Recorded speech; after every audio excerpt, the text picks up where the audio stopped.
Na figura 1 está parte da representação gráfica de uma função polinomial f. O ponto de abscissa 2 é o único ponto de inflexão do gráfico da função f. Temos então aqui uma função que tem aqui um ponto de inflexão. Reparem que muda de concavidade. A concavidade estava voltada para cima e a partir deste ponto fica voltada para baixo. É uma função polinomial. E a pergunta é, qual das expressões seguintes pode definir f duas linhas segundo a derivada da função f? Ou seja, qual destas funções que aqui está poderá ser a segunda derivada desta função?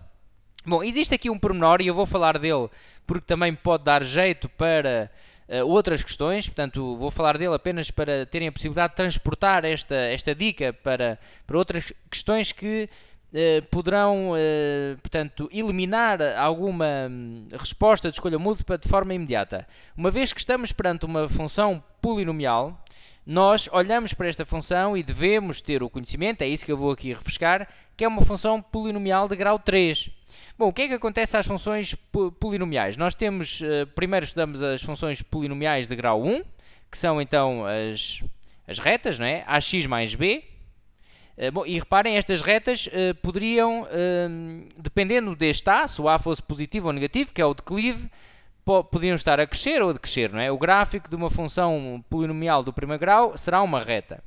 Do segundo grau, se passarmos para o segundo grau, uma função, um polinómio do segundo grau, terá então a expressão ax ao quadrado mais bx mais c, que também conhecemos, não é? É uma função quadrática cujo gráfico será uma parábola. Dependendo deste A, também pode estar voltada, com a concavidade voltada para cima ou para baixo. Ok?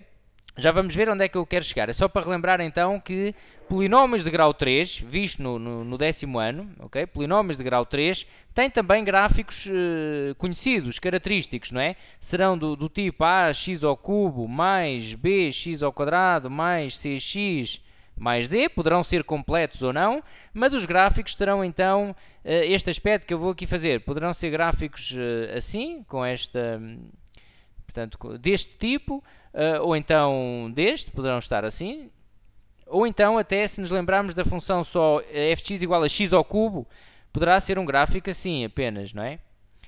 Mas portanto nós conseguimos identificar, sendo uma função polinomial, se será do primeiro grau, do segundo ou do terceiro. Olhando para o gráfico, reparem, aqui temos esta possibilidade, é do terceiro grau, sem dúvida nenhuma, sendo uma função polinomial, ok?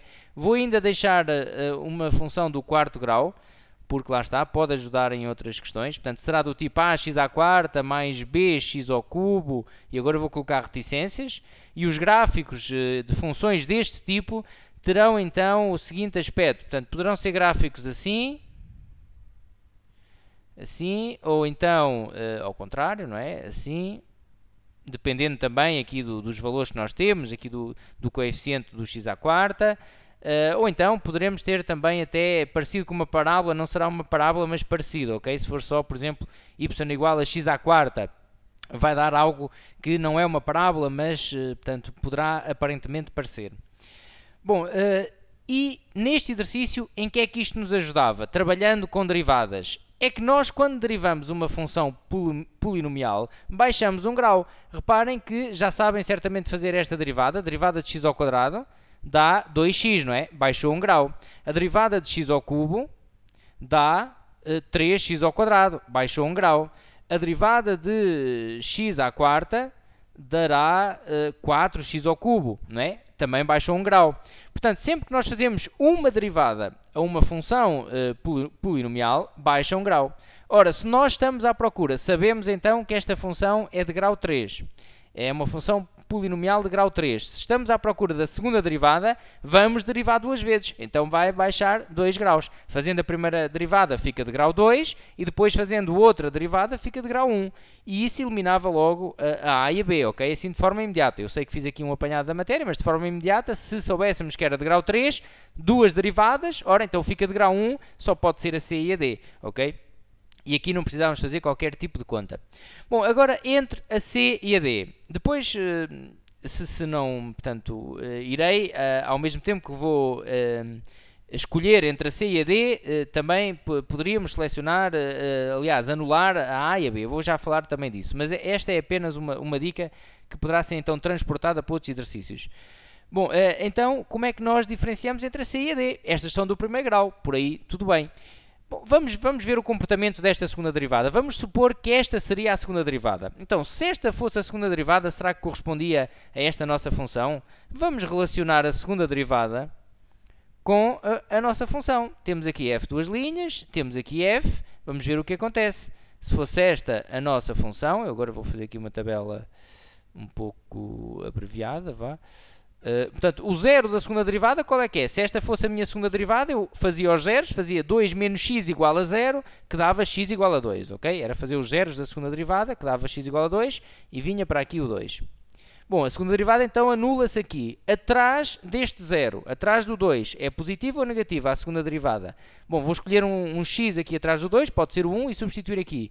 2 menos 1 dá 1, portanto é positivo. Faço o mesmo para um valor à frente do 2, pode ser o 3, 2 menos 3 dá menos 1, dá negativo. Quer dizer que a minha função tem a concavidade voltada para cima e depois voltada para baixo.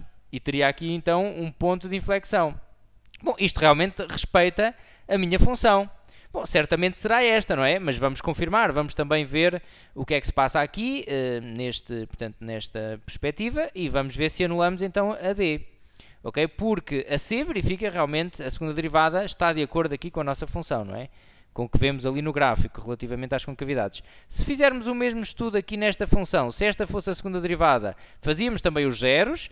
Bom, x menos 2 igual a 0, também dava x igual a 2, por aí tudo bem.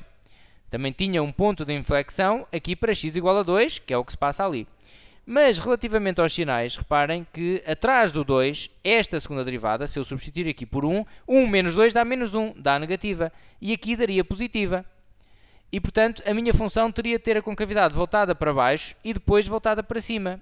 E teria aqui também um ponto de inflexão. Mas isto já não corresponde com o nosso gráfico, né? Porque nós vemos aqui no gráfico que a concavidade está voltada para cima e depois está voltada para baixo. Logo ficaríamos com a resposta C, ok?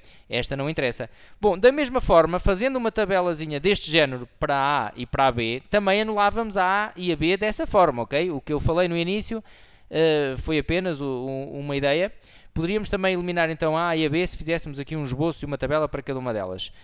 Digamos que nestas duas a segunda derivada não iria mudar de sinal. Iria ser mais e, portanto, não mudava de concavidade e não podia ser a nossa função f, ok? Bom, então, resposta C, ficamos por aqui. Até uma próxima!